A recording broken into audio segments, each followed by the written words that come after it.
Merhaba, bugün Beynen bölgesinde Bağla yolu üzerinde Söğüt Özü sitesinde 63 villadan oluşan site.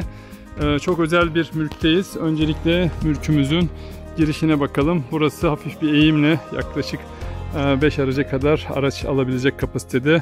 40'tan fazla meyve ağacının olduğu ve etrafı çamlarla çevrili mahremiyeti olan bir bölge. 1000 metrekare arsa içinde. Burası villamızın ana girişi.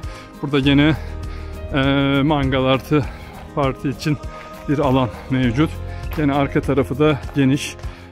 Bu deponun içinde su deposu ve hidrofor mevcut. Şimdi villamızın detaylı inceleyelim. Yaklaşık bir 8 basamakta villamızın ana girişine geçiyoruz. Burada ana girişimiz. Burası da ön tarafımız. Ön taraf yine bahçeye bakıyor. Bu ağaçlar budandığında daha ferah olma ihtimali yüksek. Devam edelim. Villamızın toplam kullanım alanı yaklaşık 110 metrekare ama bu villayı öne çıkaran 60 metrekarelik geniş salonu. Girişimiz gayet ferah.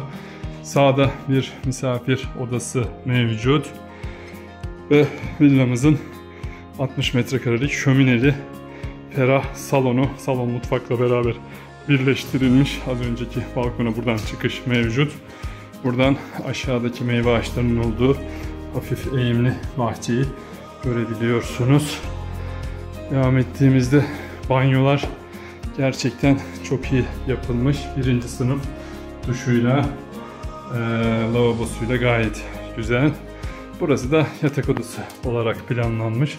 Geniş bir oda, 15 metre, biraz büyük. Yine bu odada arka cepheye bakıyor. Arkadaki ülke. Burada ebeveyn banyosu da mevcut. Odamız gayet geniş, kullanışlı. Karşıya çıkışta da zaten ışık aydınlatması yere kadar pencereleriyle birinci sınıf bir tasarım var.